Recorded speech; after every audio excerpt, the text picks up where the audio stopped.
You're live. Hello, everyone. I'm Mark. This is Peter, and we're here at Gary's Guitars for our weekly guitar hangout. Peter's our guest host. You're the Joan Rivers of guest hosts, because this is your third time. So he's a pretty constant guest host as far as guest host. I wish I had a Joan Rivers insult joke to throw back at you. For those of you old enough to remember Joan Rivers, she substituted for Johnny Carson once a week. Eventually, once a week, I think it was. And we used to think she was funny, and then I thought she was funny till the end. Right. She had a good guest appearance on Curb Your Enthusiasm. Yeah, but I can't remember the joke exactly. But she was making fun of Richard Lewis's girlfriend. Google it. So here we are, Gary's Guitars, Guitar Hangout. We do this once a week. We sit and we talk about guitars, guitar things, all things guitar. I'm setting up my tablet here, sorry to say. And there's a few things I want to talk about. So Peter's real job is 60-second pedal demos on Instagram. So check it out. Go to Instagram and check out 60-second pedal demos. They're 60 seconds long or less. Yep. So, sometimes they're more, but there's 60 seconds is the limit. So I've had some encouraging trend lately, which is getting more of the demos shared by the pedal makers. Being like, oh, great demo of the whatever pedal. Oh, yeah. So, thanks for doing that. Yeah. So that feels good. It always... Did JHS... No, he's not the JHS yet. But I love the JHS YouTube show, but I'm not crazy about their pedals. So, Ooh. You the one who traded in the JHS fuzz? No, but I don't know. I haven't found one yet that I totally loved. I think the one I liked the best was the Moonshine, which is their kind of tube screamer-ish, but with a clean blend. Yeah. But didn't make the cut. Interesting. Well, we're going to talk about pedals because he's a pedal dude. Yep. So I got some pedal things on my list, and then we also just talk about whatever we want to talk about until you guys chime in, guys and girls, and everyone. All people. All people. Until you people chime in and, tell us what you want to talk about. So you can, in the comments, you can add to what we're talking about. You can change the subject, whatever. You can try at least. Yeah. Hello from Denver. Someone, Kevin's there. Yeah, you can just chime in and say hi. That's the usual thing the regulars do. You don't have to be a regular to chime in. Just tell us who you are and where you are and say hi. That's how you become a regular. Yeah, exactly. Chime in. Yeah. Oh, yeah. You get stuck. I'm a regular, but I don't watch it live. I watch it after the fact. Most people do. Unless I'm on it. Then you watch it live. I go home and watch. I'll go and watch it the same day. Yeah, let's see. Evaluate your performance. Yeah, see if I was too embarrassing. No, luckily I'm more embarrassing, so I think we just cancel each other out. That's why I like being the transitive power of embarrassment. But one thing I asked you to bring, I said, bring one of your GNLs. Yeah. And so you did, and that's great. I want to talk about GNL. And you're I'd say a lover of GNL. I am. Yeah. I am a appreciator. So I always kind of joke that GNLs are the Subaru of guitars. Why? The people who have them love them, and people who don't have them don't get why the people love them until they themselves fall in love and kind of go like, of course, this is the ultimate guitar. Same thing with the Subaru. Like, why wouldn't everyone drive a Subaru? It's all-wheel drive. It's a car. It's a crossover. It's this. You can fit everything in the back. So just as you're saying this, it occurs to me maybe why I love them, and also why I like I have a few sort of obsessions or interests, and they tend to be instruments that are as good as the great, best, most expensive instruments, but are somehow from an undiscovered source. GNL sort of scratches that itch where it's if you liked Fenders from, say, the 70s, then you could have the Fender from 2 years later, but it was, the Leo Fender made guitar from 2 years later that just happens to have a different name on the headstock.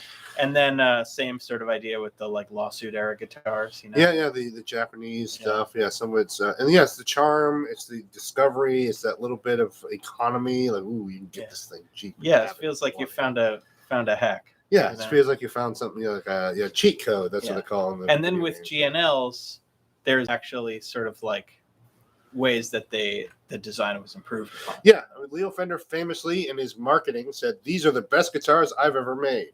Yeah, and he did nothing. And his time at Fender was his time of ownership up to 65-ish, and then his time working for Fender, they kept him on as a consultant for years to come after that. And then he went to Music Man. And then when did GNL begin? Do you remember? 82, I think, or maybe earlier than that. 79 maybe or something, but early 80s, so to speak. And so the magnetic field design pickups are the thing that I really like about 80s GNL, or I guess they still make them, but I feel like they are like normal single coil pickups, but just like beefy. And they're really high output. They're really just like I like the jangle of single coil pickups, but so these can do that, but they can also really give you a lot of kind of like, I don't know how else to describe it. Just and so that's what I love about the GNL sound, and obviously sort of like classic Fender-ish body shapes, but with a little extra Forza. Yeah, dry throat. Uh-oh. Dry cough.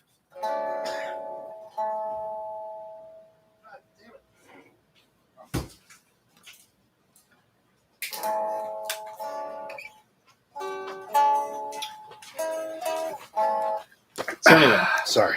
Go check out GNLs. Yeah, GNLs. So they can still be had for reasonable money. They're still making guitars. Yeah. As you can attest to. Yeah, I bought a current GNL, and I really like it. It's a Doheny, which is their version of the Jazzmaster. It's funny, they mostly just do their version of old Fender designs, but they hadn't put out their version of the Jazzmaster until the last couple of years. But yeah, I think it's great. And they also do the Tribute series, which is their sort of Asian made, and I can't really attest to the quality of those. I haven't. Well, we've had some come through here, and I've been impressed by them. Yeah, especially in the price range. That's the thing. Yeah, but you can get 80s and 90s GNLs for probably under $1,000 still, or under $1,200 maybe. And I think they're really good instruments. This one, the neck suffered. Yes, the neck went south on the this neck one. went south. I don't know if the camera will be able to pick it up, but the truss rod is actually bursting out of the first fret. Oh yeah, right, yeah. So truss rod failure. I decided to cranking it a little too hard, trying to get that last little turn out of it. Yeah, and it could turn no more. So I had a factory neck replacement by GNL. The only downside is they don't make this exact neck anymore. So if you hold them up next to each other, the headstock is smaller. Yeah, the headstock design is different. And it doesn't like fit exactly perfectly in the pocket, but they went as close as they could, and it feels good. And I mean, I like the old big headstock better, but close enough. Yeah. So what else can we say about GNL? Well, we do have a GNL for sale here at the store.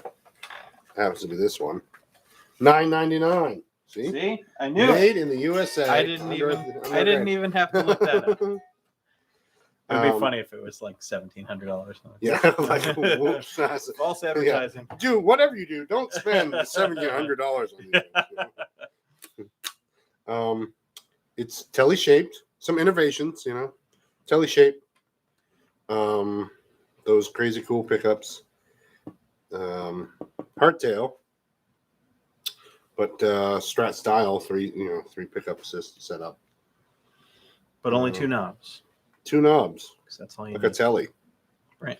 Yeah, is that volume and tone, right? What else did I want to say about GNL? I made the and so the connoisseur of GNL. So For about $400, you can get a used tribute, or probably a new tribute for that kind of. Yeah, I don't know. They're much cheaper. Yeah. You can get them used in the definitely way under $500 range. Great bargain. Some of them are cool. And the paint job on the new one you bought, so you bought a new USA one. Yeah. That paint job is crazy. Stunning. Cool. Yeah, I love it. They call it the Andromeda finish. So it's like black, but it's not fully sparkle, but it's sparkly, but not like your average sparkle finish. It's like the sparkles are more intermittent, so it looks like it's not like a blingy sparkle. Yeah, it's just it's beautiful, and it has matching headstock. So yeah, go actually follow GNL on Instagram because they share a lot of the guitars like as they're being made, and then they say where this guitar is headed to this dealer in such and such California. And that was how I saw that one on Instagram, and I was like, holy smokes, that thing is beautiful. Like, I don't know if a guitar can be, if you can be like physically attracted to a guitar, but I saw that and I was like, Well, actually, the point that Jake made when he saw it, because he got some envy on your paint job there, and he was like, it's not the kind of thing for him. It's like the kind of thing you see a picture of it and really understand what it's really like, but when you get it in your hand, man, you got to see it up against the light. So it's it's a beauty. But go check out GNL's Instagram because they take really good photos of the guitars, and whatever it was, they captured it on that one, and I was like, I have to at least find out how much that thing costs because I thought it would be a lot more than it was. So I'm glad I bought it. They're a great company. Yeah. And they don't watch it now, but later watch the little YouTube video that they have of like factory tour. Oh, cool. It's pretty cool. If you haven't seen it, you can love it. Yeah.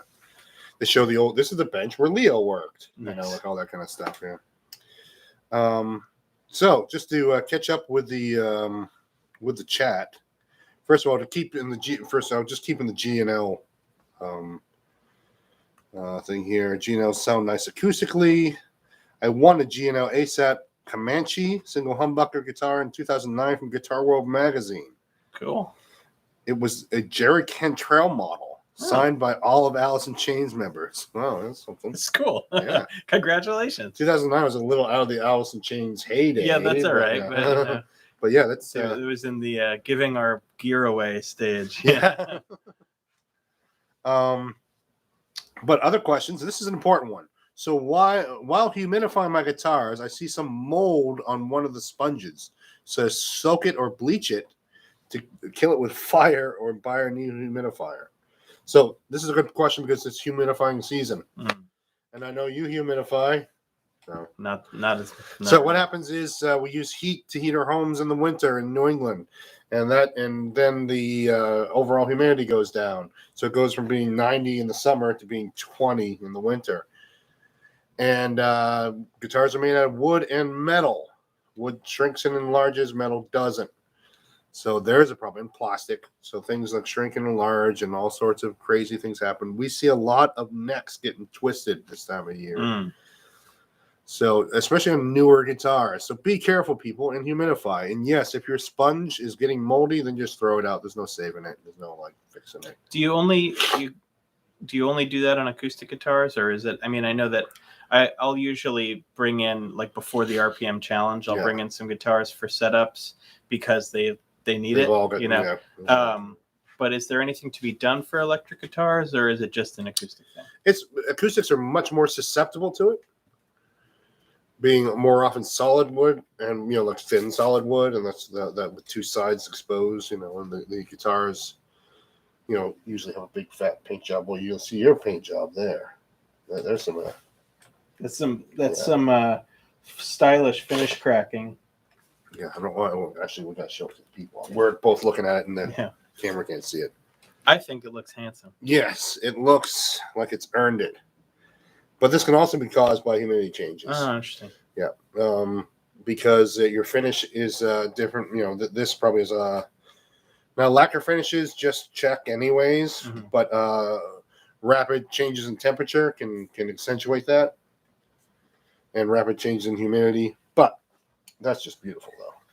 Yeah, and before I owned it, it lived in Texas, so maybe it moved up to New Hampshire and it went. Okay, let's catch up here. So is it my basement? Sorry to Yeah, just yeah. think about No. myself. Let's talk about the My basement is not heated, but Yep. it's not. The furnace is down there, so Yeah, it stays. so it's 50 something. Yeah, something like that. We'll put on a space heater when we're down there watching TV. But like, is that That's better okay. for the guitars? It is like it doesn't like heat sources it doesn't like being 70 something degrees because that means a lot of heat's passing by it. Right, so basements are okay. And keeping them in their cases, is that a good or bad thing to do? It can be good, especially it protects them from heat sources. So the conventional wisdom, the old guy wisdom is, which an old guy told me, so we know it's true. So you have to believe it. Yeah. Keep a guitar out in the summer. Keep it in the case in the winter. So in the case, protects it from heat sources. In the summer, if you have a humid day and you close your case, you lock the humidity in with the guitar. Is that bad? Good? Oh, I see. So you want to add humidity in the winter because it's dry, yes, but in the summer you have to remove humidity. Oh, yeah, so you want to dry it out more. So I think that that's just good general advice. Although humidifying, this is the thing I talk to people about. If you have a room that has air conditioning in it, just put the guitar in that room. If you have like a basement can usually in the summer it's your dampest thing, which is good. Okay. Let's see. We got some more. I saw you posted 60-second pedal demos on Instagram page, a picture of a board with a bunch of new pedals you plan on trying. So this guy's following you. All right. Thank you. I saw that today. I have Earthquaker Depths pedals. Big fan. So that's on the to be demoed list. I just played around with it a little bit last night, and it's a like a Univibe type or a optical vibe machine they call it. I have way too many. I mean, I have way too many pedals. Period. Stop. But within that sentence, I have way too many gain pedals. So like overdrive, fuzz, distortion. I mean, I have like 6 just rats.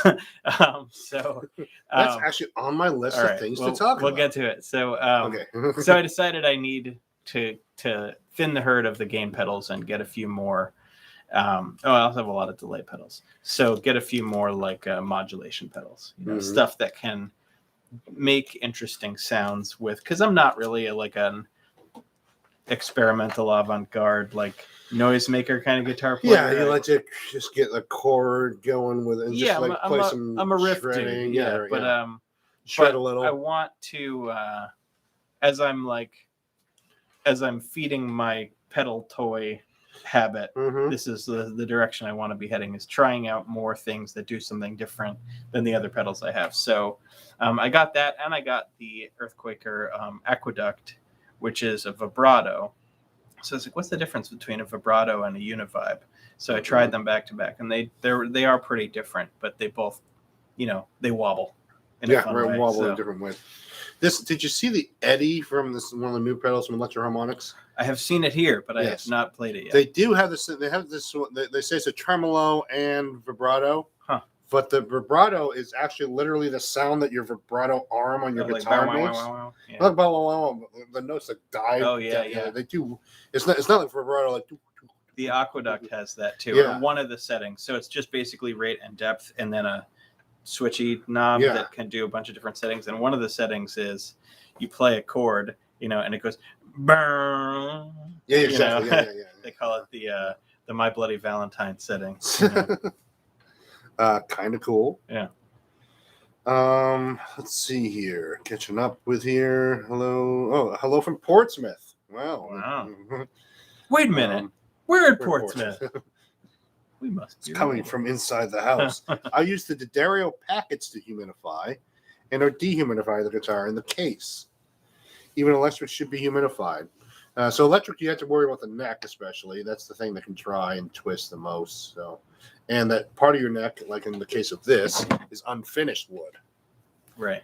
So that's vulnerable. But the D'Addario packets, here is. I think Mark has an opinion about the D'Addario packets. Well, I've only seen 2 of them fail, but when they fail massively because they're filled with some kind of oil, And I saw one that failed in the guitar case onto the guitar and ruined the finish on a Martin. Eesh. And now they must have sold 1 million of these things, and I've only seen 2 that have failed. So maybe the failure rate is 0.0 something, Yeah. you know. But still, it exists, and so that's what worries me. High risk. Not even high risk. It's just like if you see a car accident happen, you assume you're going to get in a car accident, right? You know, like whatever that thing is. The worst case scenario is pretty bad. Yeah.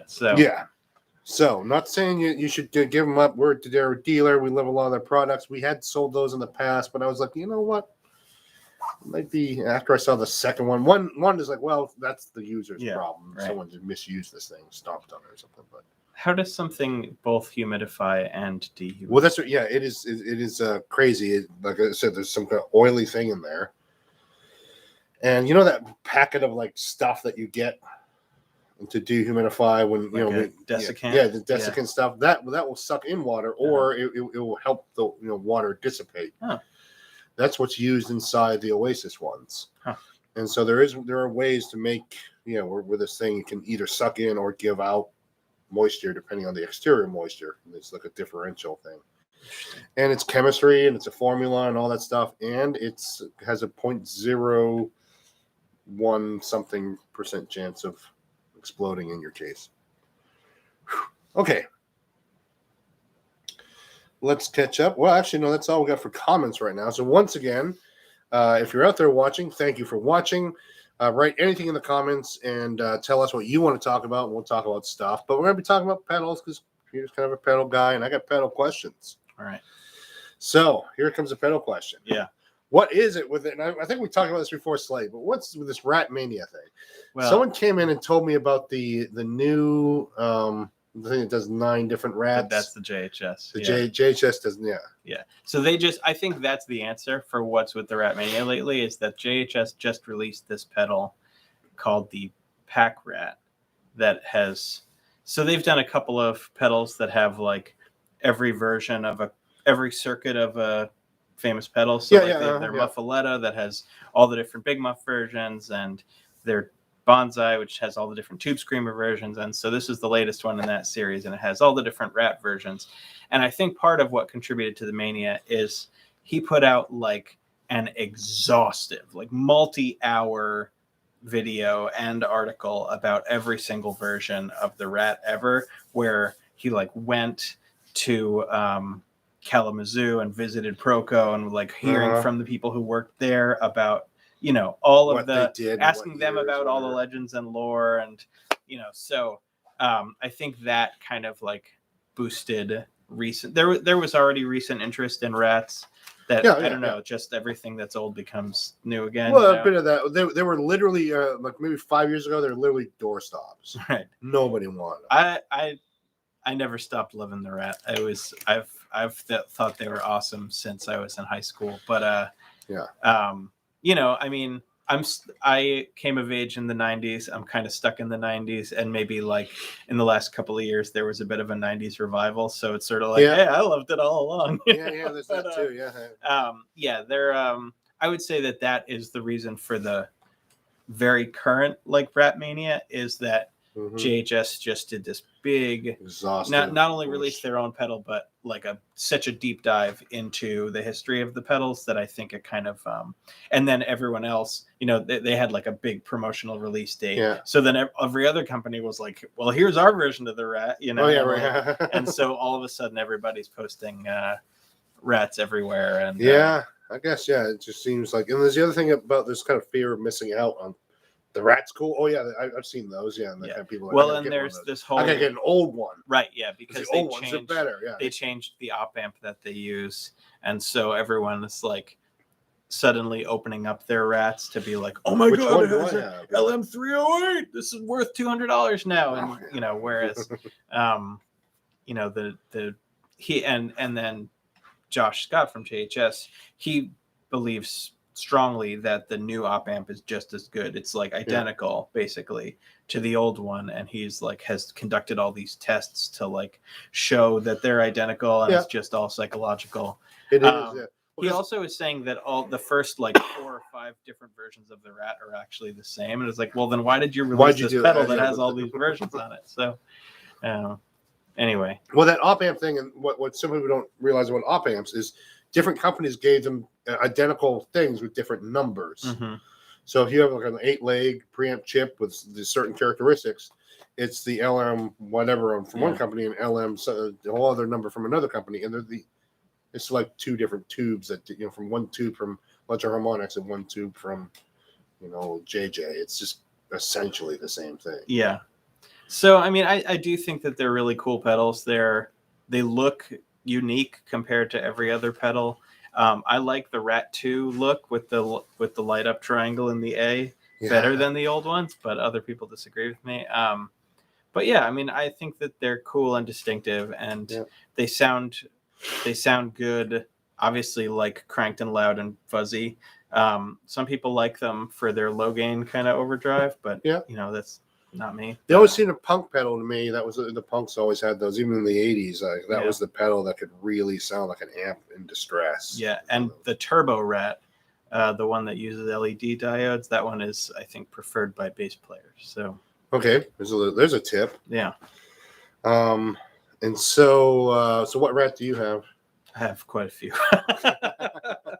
I have a Rat 2 with the flat box Rat 2 with the LM308 in it, and then I've got a bunch of Rats made by other pedal builders, including a few that are sort of multi-function Rats, because they have different varieties where it's like symmetrical clipping, asymmetrical clipping, LED diodes, germanium diodes, silicon diodes. So there's one by this company called Black Mass Electronics called the 1312 that has a bunch of different switches on it. That's really good. There's one called a pedal company called Wonder, but it's spelled Oneater, like it from the movie That Thing You Do. Okay.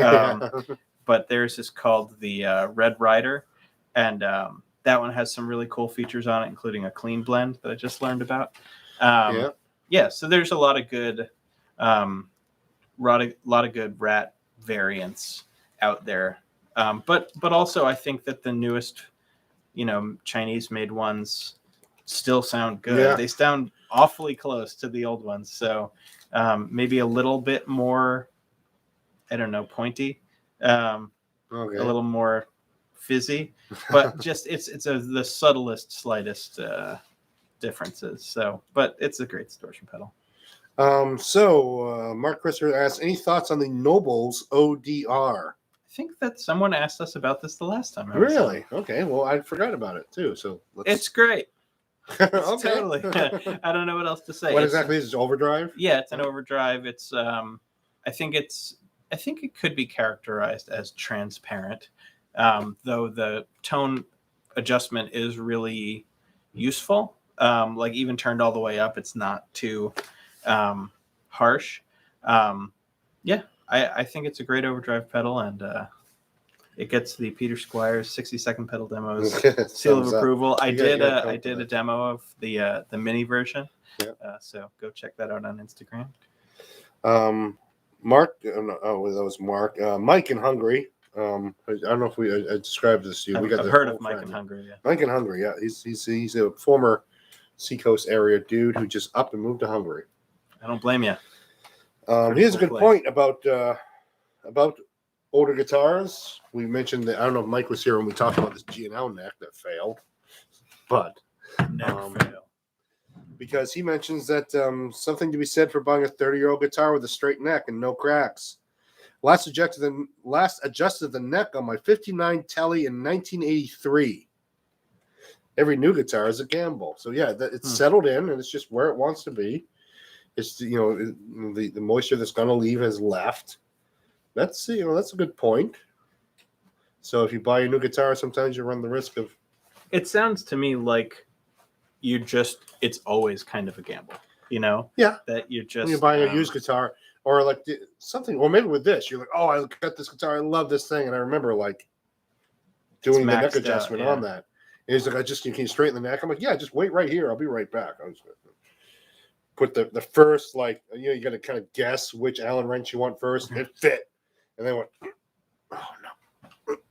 And then as I was pushing on it, I saw it bulge, and then I saw that little crack bulge, and I'm like, oh no, it's gone. Yeah. And I had to give you the bad news. Well, no, this one I did have for a couple of years. But there were a couple of times that I brought it in that either you or Gary were like, "That's it for the truss rod." It's at the end, and we've done all we can do, and then once it needed another adjustment, you were just kind of like, but it's time. I've told this truss rod story before here. I'll just tell it again. This guy came in the middle of summer.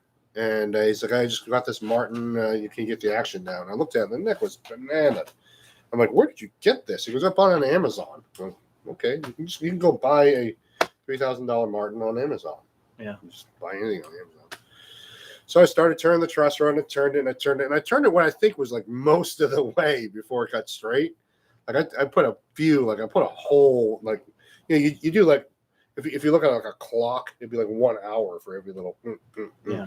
I was just, cranking it. I had to crank on it, and so I said to him, I was like, you know what, you probably should return this.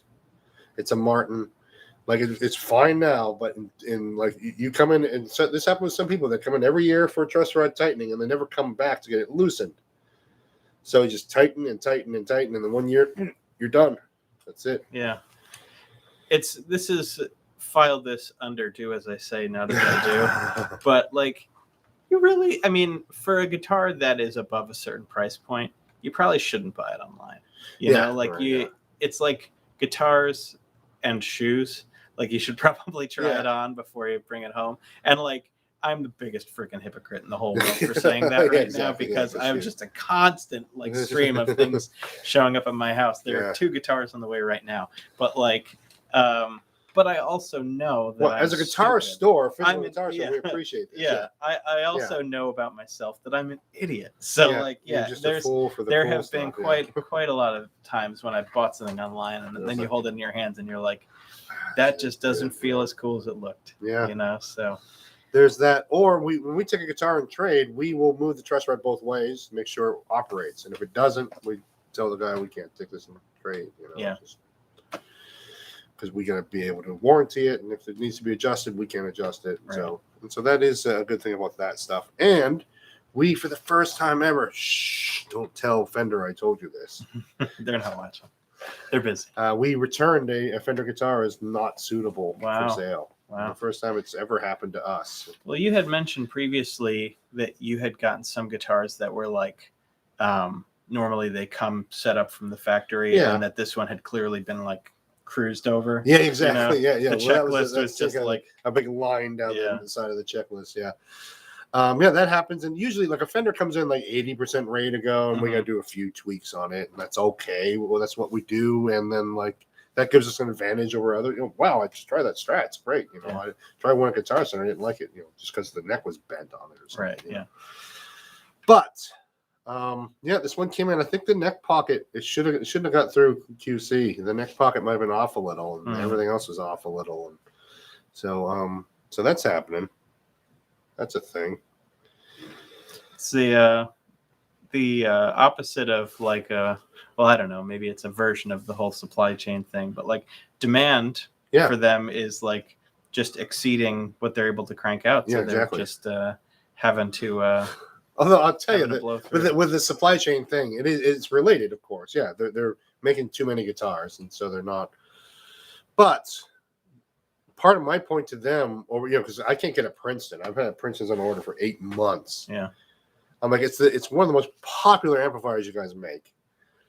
You guys make them, like totally, like in your own factory. You make them. Just make them. Like, it's not like you're waiting for them on a boat. Did they stop making China. Them, or did they? Well, I think they make things in batches. Oh, I see. And they have some kind of way to prioritize things. And like, for example, you can't get any left-handed guitars. So like, hell with that left-handed guitars. We need right-handed guitars. For a while, Elixir was not making polyweb. They're only making nanoweb because they were selling every string they made, and they couldn't make enough. And most people like nanoweb, so they're just like, no polywebs for a year, and that's what happened. Wow.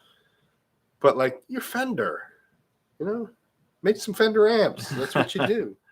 I mean, they must be. I mean, I'm gonna sound like a total rube here because I am. But that's why you're here for. They're the comic relief. Everybody watching can be like, "Oh, I'm smarter than that guy. Yeah. You know? Maybe I'm an expert." They must have like an amp section of the factory and a guitar section. Of the factory, I'm sure. Yeah, you know? yeah, So yeah. it's like, can't they just? I don't know. Why can't they do both? Is my Well, yeah, question. well, so why can't they? The question is, why can't they just like work more or something, like, or have more people doing more it? people do the thing, or just I know that not anyone can walk in off the street and build a Princeton, But yeah, they could, because it's somebody's got to do it. assembly line made anyways. You Right. just got to learn to do your thing and then Yeah. push it on. It takes a few days of training probably to work on the Princeton line, but yeah. And I think stores over ordered because things always go back to the pandemic, don't they? I think some stores are just over ordered because like places like Sweetwater and Guitar Center were caught with no gear because they're doing that just in time ordering stuff. Oh, right. 18 months ago or whatever it was, and they like literally you went to Guitar Center and the place was empty.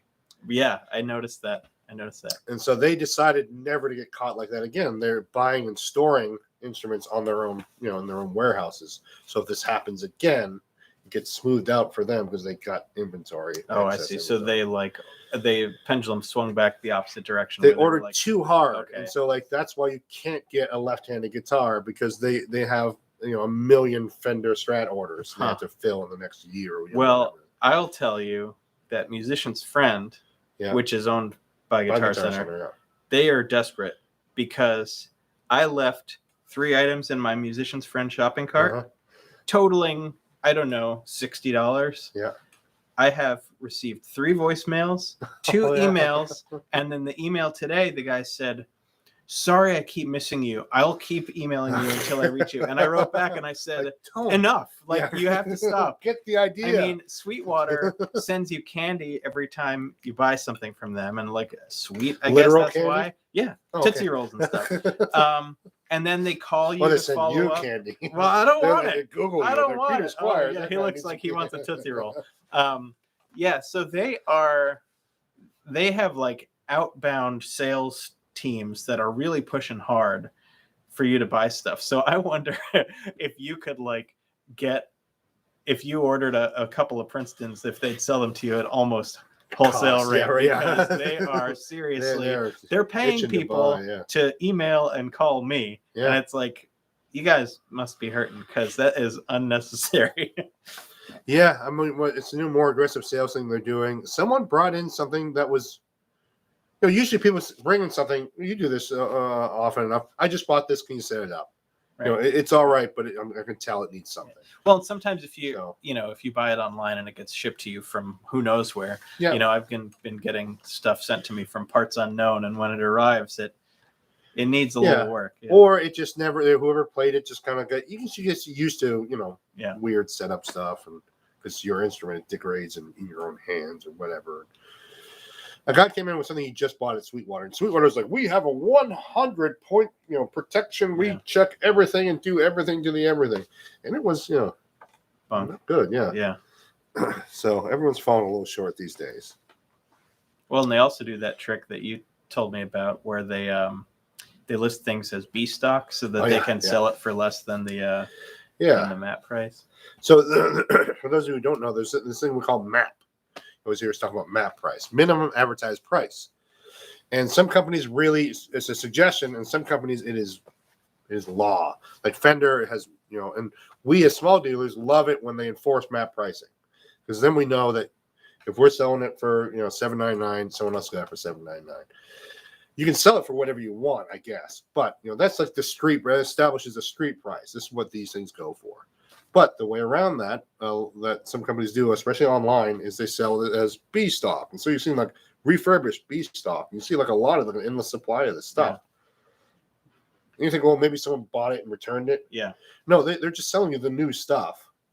And they're just calling it B stock so that they can advertise it as less than. Right. Because then you get it and it's like, I don't see anything. It's in the factory box. Yeah, there's no dings. I don't get it. Yeah. So a lot of that stuff. You can still warranty it. They say that it's not subject to the warranty, but give it a try.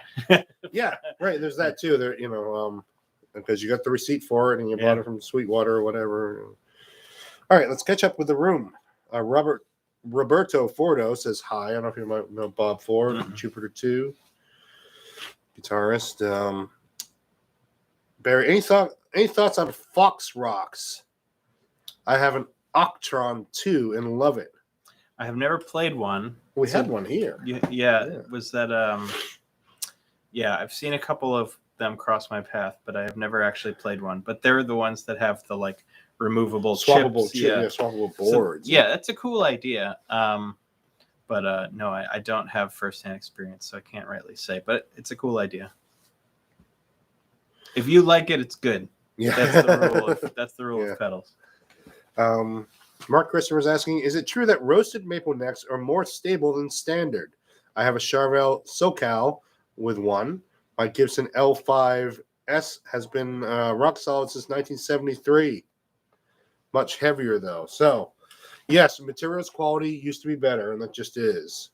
All the old dried woods are just gone. They can be used for guitar making. They've all had furniture made out of them or something. Or they're just the guitar makers don't have the patience to wait on it anymore, Yeah. right? You know, we got to get this wood dried out. Stuff. Yeah, well, we got to ship these straps. Yeah.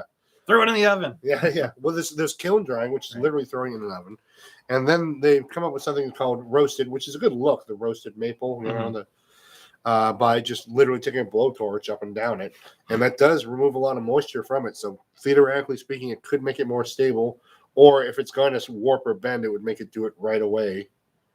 So at least you'd know before the finish went on it or something. But if Mike is still out there, maybe Mike can chime in on that, because Mike is a guitar maker and repair guy out of the 80s tradition. And my friend Chris, who was a 70s, 80s, learned in the 70s, worked in the 80s, he was like, kiln dried wood is wrong. But other people say, no, it's fine.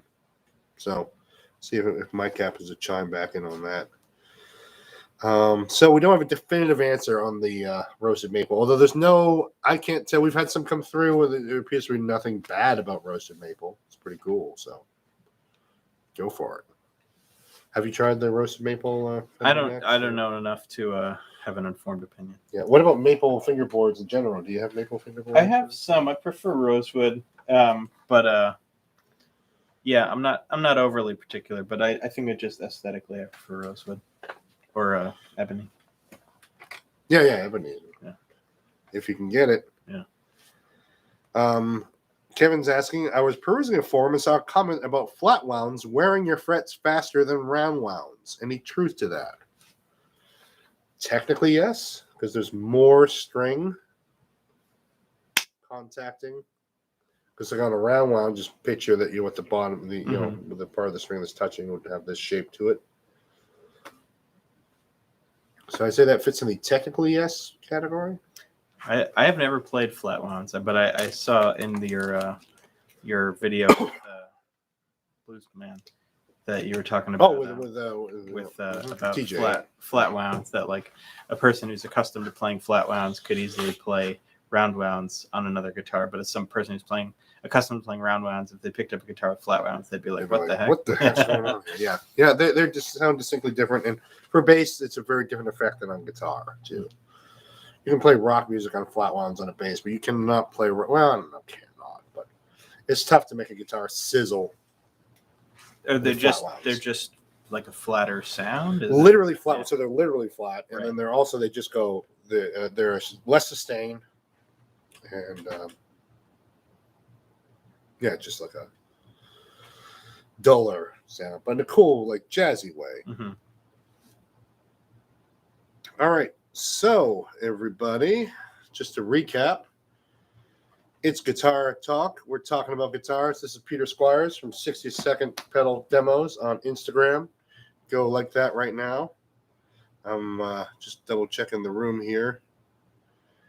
I wrote something interesting. Oh, what about the new or any of the digital Echoplex impersonators?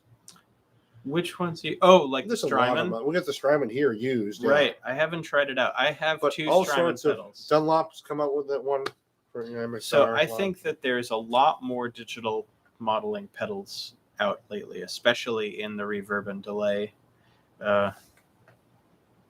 sphere. Yeah. It seems to be the thing to do. Like the Earthquaker has their Astral Destiny pedal and the Avalanche Run. I think that those are all digital modeling. And the Strymon pedals that I've played sound extremely good. Yeah. I have the El Capistan, which is also a tape delay or digital tape delay sound, and it sounds awesome. So I have not tried the that one. Yeah. What's it called? The Volante? Yeah, the Volante. So that one is an Echoplex or an Echo Rec.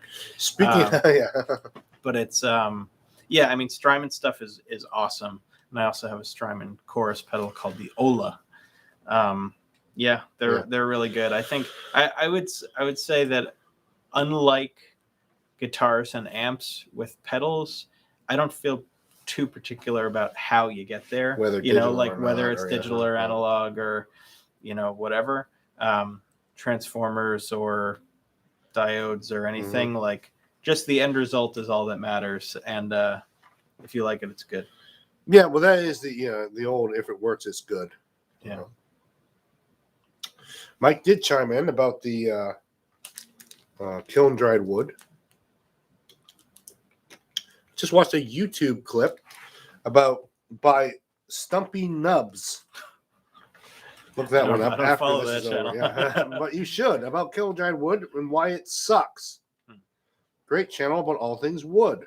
So that'd be something to... Well, I was telling you before, actually, that my latest obsession is with Kazuo Yairi, who is a Japanese guitar maker who has his own factory that he's put out Alvarez guitars for a long time, and then also guitars under his own K Yairi brand name. But there's another YouTube video that you should look up after you're done watching this, is the Yairi factory tour. It's probably from the 80s or 90s, but it's all about, he's basically said, while other guitar makers were buying new machines to make, robots to build their guitars, Kazuo Yairi was buying wood, and there's just that it's like this naturally dried wood because of where the factory's located. And it's I don't know if it's true, but it seemed very romantic to me. It won me over. It makes great theater too. Yeah. But no, you'd figure the Japanese would be, their manufacturing mind is that good. Yeah, when they show the people hand building the guitars, and it's just like I totally it worked on me. So go check out this promotional video from 40 years ago or 30 years ago, and they're pretty. Godin has a very interesting way of aging their wood. They do they cut their own lumber, they store it, and in the winter they take all their top material and throw it in a snowbank and just let it just sit and get oversaturated, and they bring it back inside and dry it out again, and then they throw it in the snowbank again, and then they dry it out. So that's because why is that good? Just kind of like building up, like letting the wood expand, letting it contract. That kind of helps it get all the get stable. Okay. Because when necks twist is because they're not stable. They're just drying too fast. Oh, I see. Because you have the low E string and the high E string. Low E string going to pull a lot more, and if your neck is still drying or it's still not stable, it will twist. Interesting. Yeah. So that would sort of explain the Martin problem, right? The Martin you bought on Amazon. It was probably just sort of like thrown out into the. Maybe it wasn't ready. It wasn't ready yet. Or the wood wasn't. They were using wood they shouldn't have been using. We're getting an alarming amount of truss rods that are maxed out lately. Just people come in, and mostly it's on inexpensive acoustics. Sometimes it's from neglect, but sometimes the materials quality is not what it used to be. So that's another good thing. I guess I would venture a guess that the capitalism, the marketplace does not favor patience. It doesn't favor waiting for something to be ready. It's good enough, get it out there. So it's if there's demand to buy guitars under a certain price point, and they're saying waiting for however many years it takes for the wood to adequately dry, that's not an option. Then there's something's got to give somewhere. You kiln dry it, or you roast it, or whatever the thing is to speed up the process, I guess. Yeah. or you buy it already, ready to use, but that guy could be lied to you. Yeah. So I made a point that favors buying things in person, but I'll say something that you won't necessarily like. Buy used gear. Yeah. You know? Well, that's right. We got used gear here. Yeah. And that was what Mike was saying, yeah. It's not always better, but at least it's lived for a while, and you can. It's not going to fail like tragically. I mean, it may fail. Maybe it will. Yeah. I mean, this was used and failed tragically, so But that's from what year?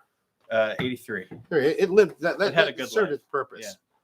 Because also, I mean, what would you expect if you bought a car? If you bought a Toyota in '83 and a GNL, which one's going to last? Which one's going to last 40 years? Yeah.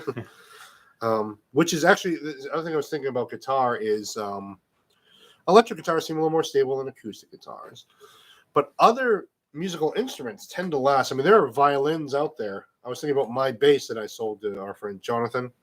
He's playing it now still, and that thing was made in 1880. Wow. And it's been worked on, but it still works. If you saw a guitar from 1880, maybe because they have a hole in the middle, like literally have a hole in the middle. Right. And that's kind of where things kind of fall. The cave. Yeah, cave in. But maybe it's also mass production that's done it too. All right, let's catch up with the folks out there. Robert says, "How sensitive to temperature are germanium transistors? How does it affect the sound?" I hear that they're very sensitive to temperature and that it does affect the sound a lot.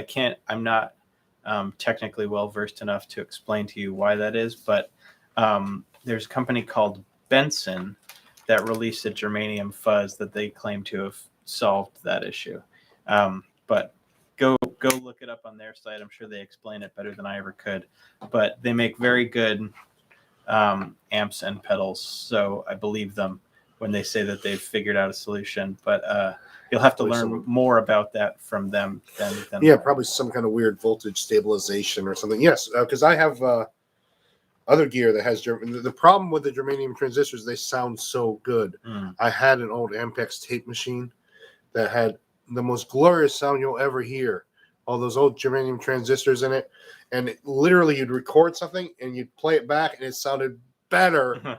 That never happens in the studio, right? You cut something, you're like, "Oh man, that's so happening," and then you play it back. It's just 10% not as good. Yeah, it just everything sounded better coming back, but they would also catch fire regularly.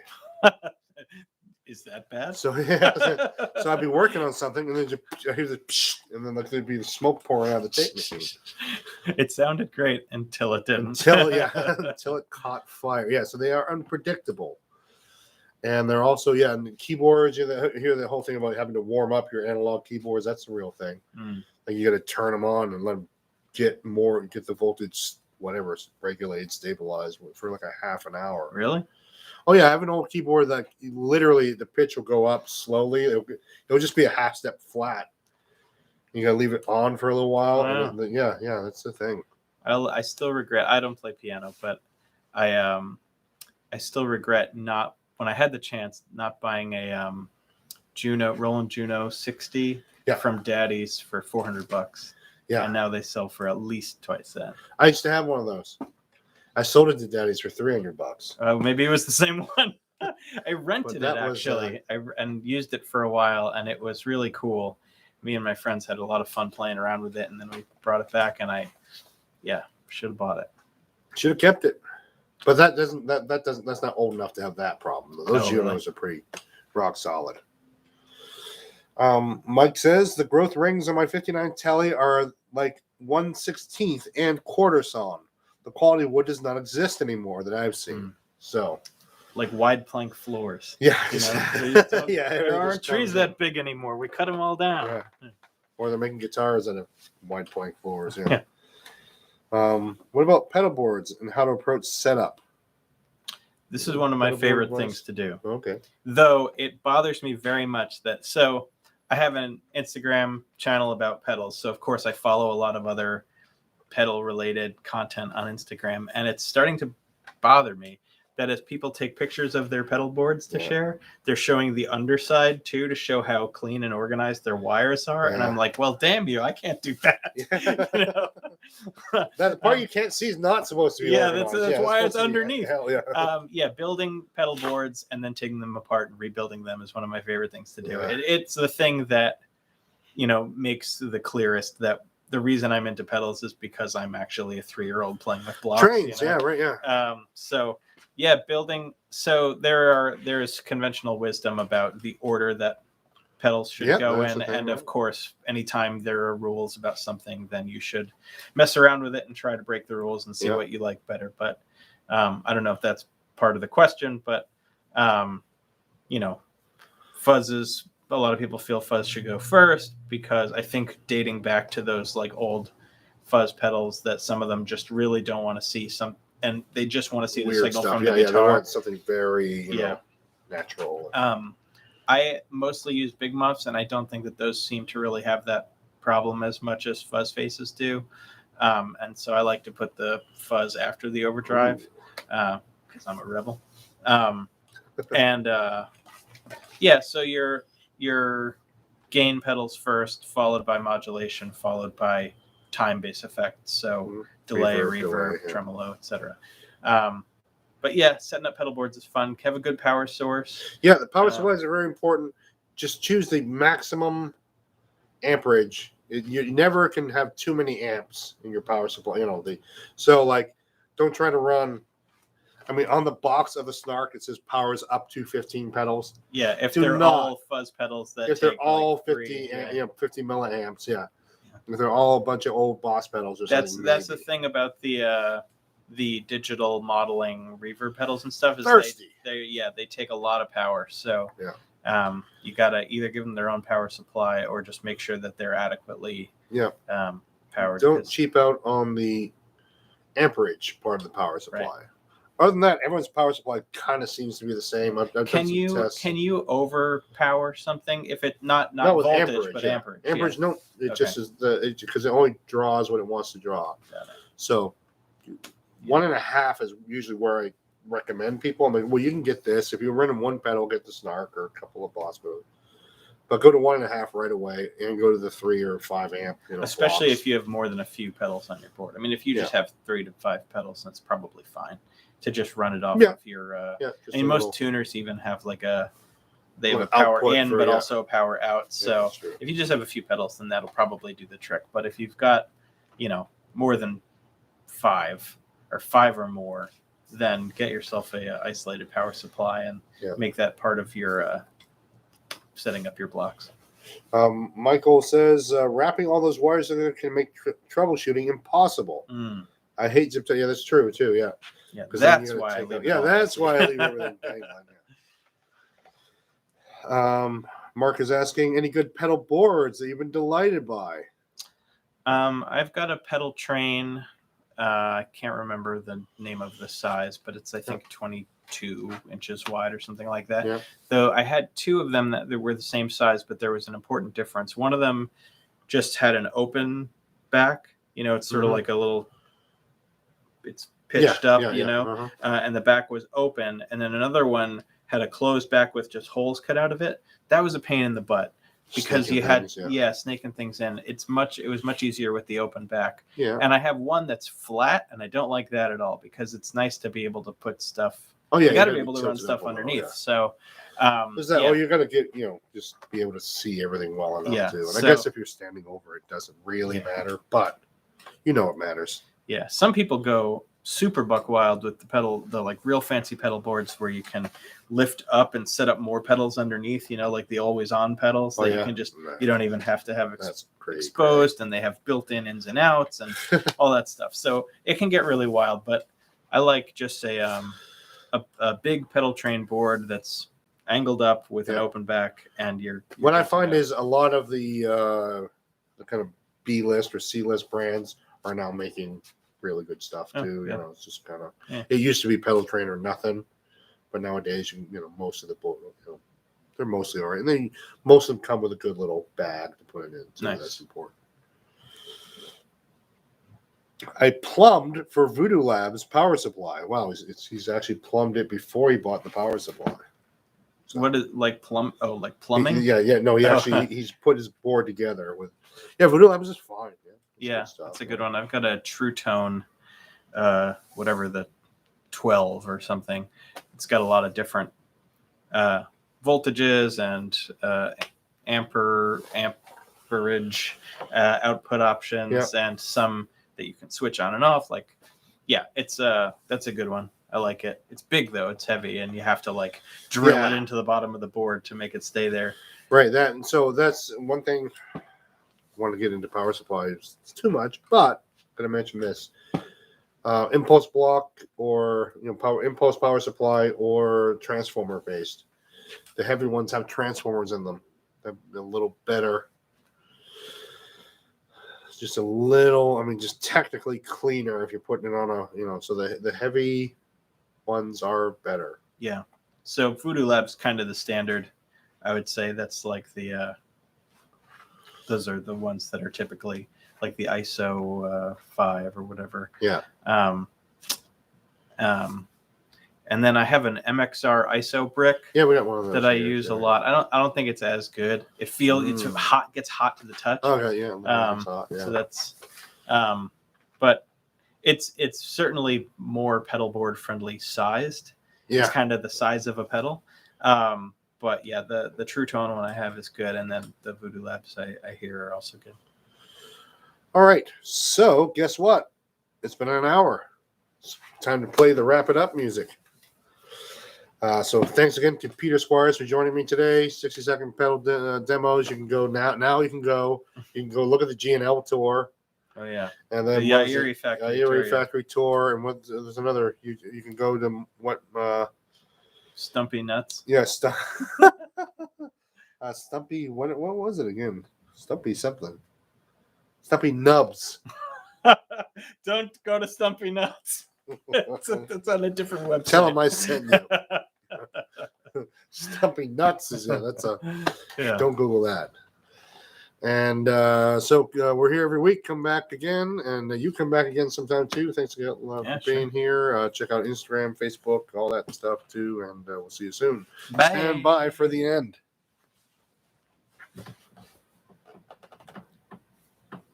There it goes. The official end.